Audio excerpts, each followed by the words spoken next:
For today's video mga kalapatids, lalagyan ulit natin ng ganito yung mga warriors natin. At lalagyan na natin ng dalawa is yung dalawang tipler natin. So dala natin dito yung isang green saka itong kulay parang yellow na neon color. So lalagyan natin doon sa mga tiplers natin. Unahin natin yung kak. So kakailanganin natin syempre ito. Tapos kailangan nyo rin ng gunting. Kailangan nyo rin ng toothpick o kaya kahit na walis lang kasi to. Tapos, dalawang cable tie, yung pinakamaliit lang. Ayan, may maliit pa yata dito pero ito yung meron tayo, kaya ito na gagamitin natin. Maliit lang din naman, manipis lang. So, pagka nilagay kasi natin ang kalapate, kailangan hindi sa kanila masyadong storbo, kaya kailangan ganitong size lang. So, unahin na natin itong isa. Ito yung isa mga kalapate. Sino yung boy? Si Boy Dungis. Ayan o, yung tipler natin na madungis ang itsura. Ayan, lalagyan natin siya ngayon. So, ito yung gamit natin ha. Yung pigeon flute, ting-ting, toothpick, saka gunting. Ayan. So, kailangan dalawa kayo dito para malagay nyo yan. Ayan, hawakan mo natin. Steady ko muna yung camera. Siya si Idol Madla, nakakahanga, may mga hawak, gandang linyada. Ika'y inspirasyon kung bakit hanggang ngayon ako'y palaging kumakarera. Tika muna, wait lang at makinig sa aking sasabihin. Talagang nakakabilib, simpleng taong namumuhay, walang kaarte-arte, hangad lang ay sumaya, nagalaga ng kalapate. Oo, di rin madali ang kanyang napagdaanan, marami man ang harang ay patuloy na gumabang hanggang sa unti-unti. After na mahabang proseso, ito na yung isa, nalagyan natin. Uy, mukha yung bagus niyan, yung maayos ng hawak. O, ayan o. Ayan o mga kalapatids o. Meron na siyang isang pigeon flute. Ayan. Ginamit natin sa kanya yung green kasi siya yung lalaki. So ito lalagay natin to dun sa babae. Ngayon boy, baba mo na nga yan. Pasok mo na baka kung wala pa. So malilipa rin natin pag nalagay na natin pareho. Ayan. Hindi naman matagal lumipad doon kaya wala na maging problema dyan. O yun yung isa, pumasok na. Ayan o, ganda o. Medyo may stress lang yan pero okay lang yan. Tauna lang naman. So, ito naman yung babae. Ayan yung babae mga kalapatid. So, ito. Sample ko na itsura niya pag kinabit natin to sa kanya. Ganito dapat ha. Pag ganito, ayan. Kailangan nakaano yung hangin. Kasi yung kalapate, pag lumipad, pag ganon. Pag nilagay nyo siya ng baliktad kasing ganyan, itong may ano rito, yung baliktad na to, medyo sasabit sa buntot niya. Kaya dapat naka-antay yan, nakaganyan. Ayan. So, bali lalagay nyo yung ganyan. Yung hangin sa salubong. So, pag hinipan, pag ganito, wala, hindi siya mahangin na kailangan ganito. So, diba? Medyo malakas din. So, lagyan na natin to. Ayan, naghihintay na si Puti.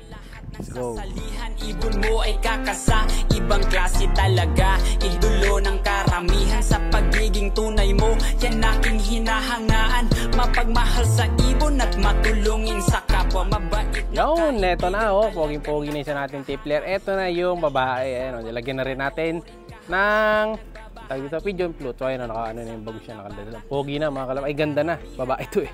So, ayan, hawakan ko na tong isa kasi ihahagis na natin sila. Ayan, ito, ano agad, basal, hagis agad. Wala nang pahipahinga. Ayan, kasi di naman matagal din rumonda to eh. So, tama-tama lang na ihagis. Okay, ito tayo sa Dream Blob. Doon natin nahagis to. Ayun yung kak, dala ni Madla to.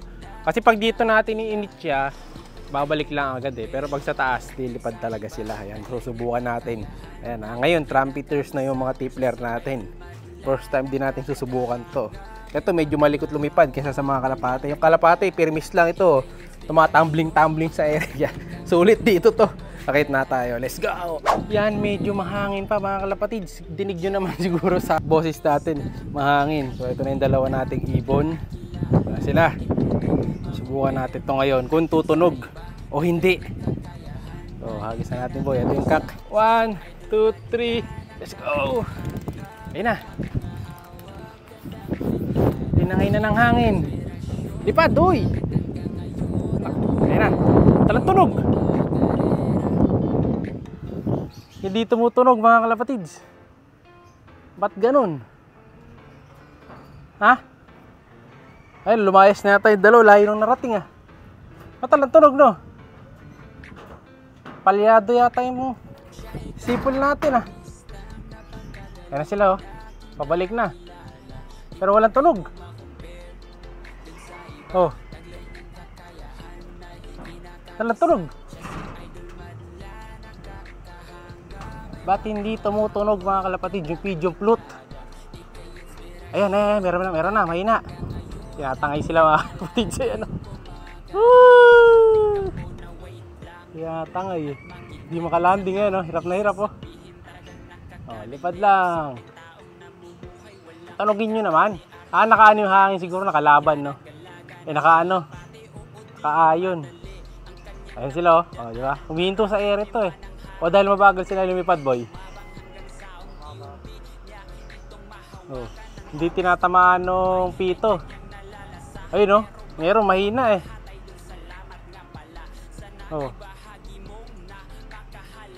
Ah, meron na. Ayan, landing. Ayan sila mga kalapatid, oh. Uy! Exhibition, oh, galing bumaba, oh. Saray pala sumakay sa, ano yan eh, sa hangin eh. Ayun yung dalawa ating pinalipad mga kalapatid. Hindi sila lumalaban, sumasakay lang sila eh. Hindi sila sumasalubong. O ayan yung kulay green, saka yung kulay yellow trumpeters natin. Walang tunog. Mahina pagka tippler pala, ganun pala. Pero yung napanood ko doon sa video niyan, tumutunog naman na boy. Siyempre mahangin din kasi. Siguro pag di na ganun kalakas yung hangin, saka pa lang i-epekto mga kalapatid yung pigeon flute sa kanila. Grabe kasi lakas ng hangin niya, kaya tinatakpan ko nga ito yung nasa dibdib ko, yung camera natin para sumakit ang tenga nyo. Punta natin sila sa labas, baba tayo. Punta natin sila mga kalapatids. Dito sila sa likod. Ayan sila mga kalapatids, yung dalawang trumpeteers oh. Ang pogi mga kalapatids oh. Angas na mga itsura nila pagka nakasuot ng ganyan oh. So meron kayong mga ganitong kalapate, o kaya meron kayong mga dropper. Yan, bilhin nyo rin ng ganito, maangas din kapag meron na silang ganyan. Ayan, oh. Lakas makapogi sa ibon. O, pamporma. Nagmumukha silang mga dirigma ng kalangitan. Pag meron silang ganyan, ayan, oh. Kaparis pa yan. Tippler pa yan, mga kalapatid. Ayan, oh. Tinatanggal nila eh. O, yan yung lalaki. Hinihingal na naman yung lalaki nating tippler. Yan, sige, galingan nyo dyan. Hanggang mamayang hapon na to eh. Hindi kasi tayo magpaparonda ngayon dahil nga mamaya loading.